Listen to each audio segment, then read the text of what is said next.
न उसको भय था मेरे से, न मेरे को उनसे भय था। अगर मैं उनसे डरता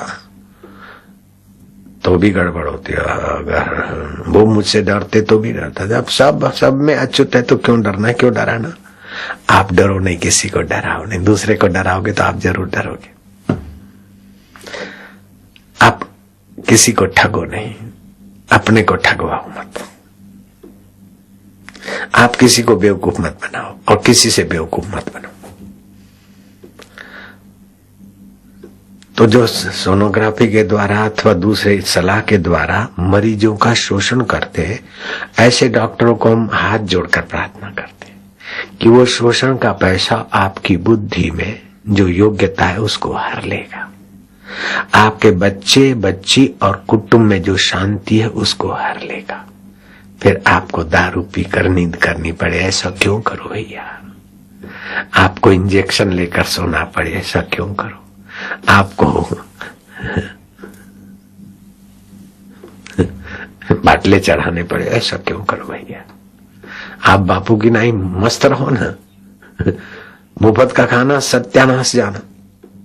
मैं तो मेरे सत्संगियों को भी बोल देता हूं कि तुम इतनी सारी व्यवस्था में आकर बैठे हो तो किसी ने जो सेवा की है तो तुम मुफ्त का माल तुमको पचेगा नहीं तो कम से कम युवा धन पुस्तक ले जाना, बांटना।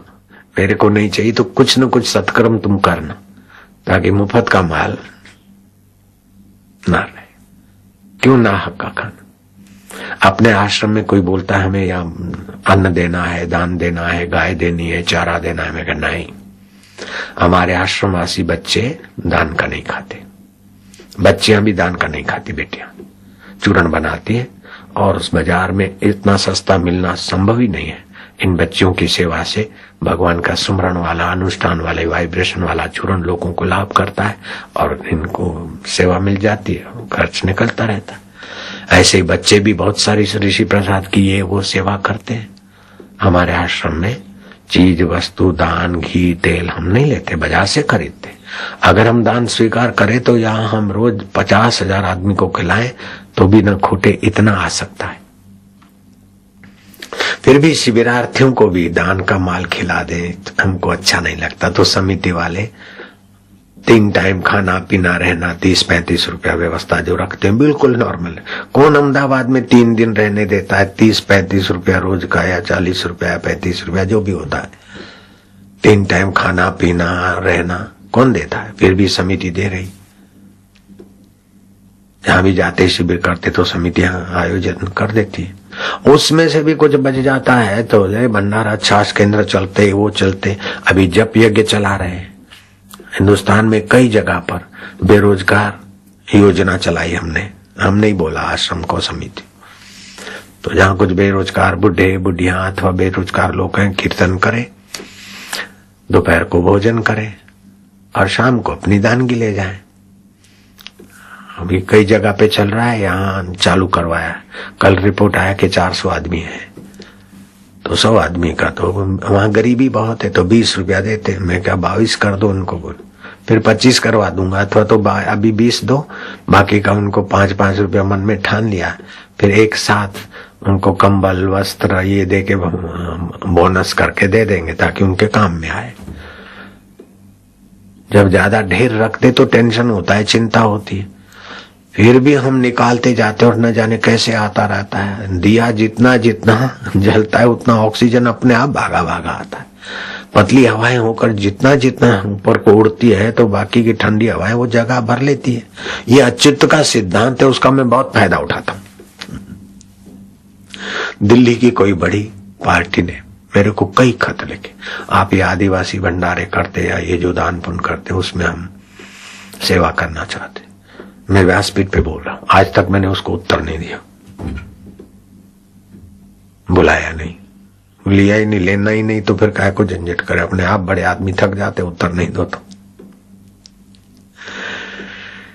और दूसरा कोई होता तो उनको अपना आदमी भेजता, उनकी खुशामद करता, उनको वीआईपी ट्रीटमेंट देता। लेकिन हमारे पास ऐसी योग्यता नहीं है कि कोई सेठ को, कोई बड़े आदमी को वीआईपी ट्रीटमेंट दे दे। प्रेम दे सकते हैं लेकिन खुशामद करके उससे कुछ लेने का हमारा मन इतना बेईमान नहीं है।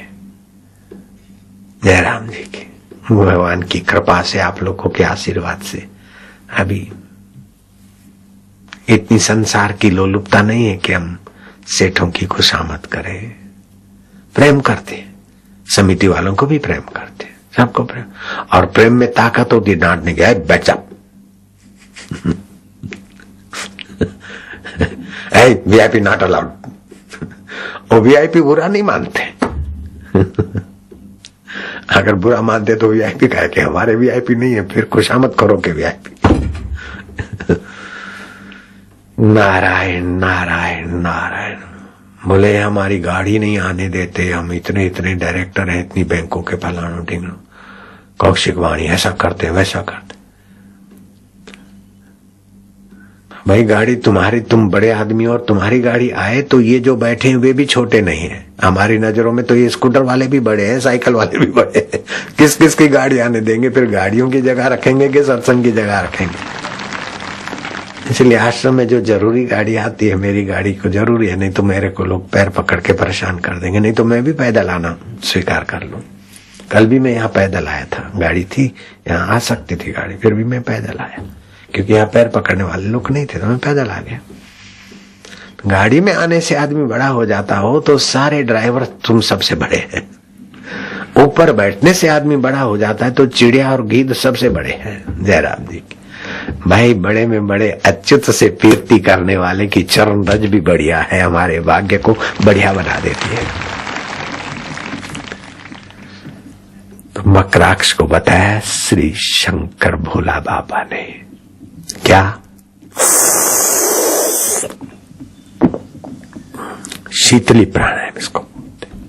पित्त की तकलीफ इससे ठीक हो जाती।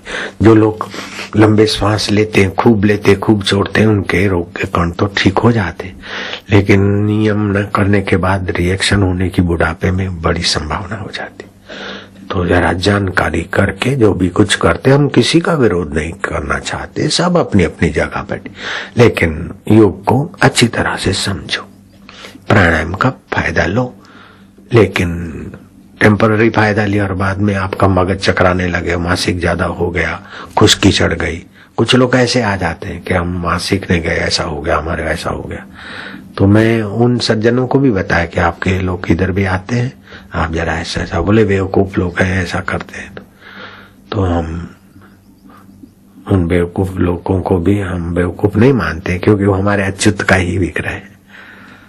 लेकिन हम चाहते हैं कि आप मध्यम मार्ग अपनाएं, अति प्राणायाम नहीं, अति उपवास नहीं, अति भूखामरी नहीं, अति खाना नहीं, हफ्ता में एक दिन उपवास, 10 प्राणायाम, 1 मिनट रोकना और 40 सेकंड बाहर छोड़ना। इससे बहुत सारी बीमारियां भाग जाएगी। थोड़ा समय लगेगा, वो 4 दिन में फूं फूं करके आप भगाओगे, इसमें 10 दिन लगेंगे, लेकिन ये आप लंबा आयु से जी सकते और खतरे से सुरक्षित रहेंगे। मैं उनका किसी का विरोध नहीं कर रहा हूं, लेकिन रिएक्शन ना हो ऐसी प्रार्थना कर रहा हूं। नारायण नारायण नारायण। आंखें जिनकी जलती हो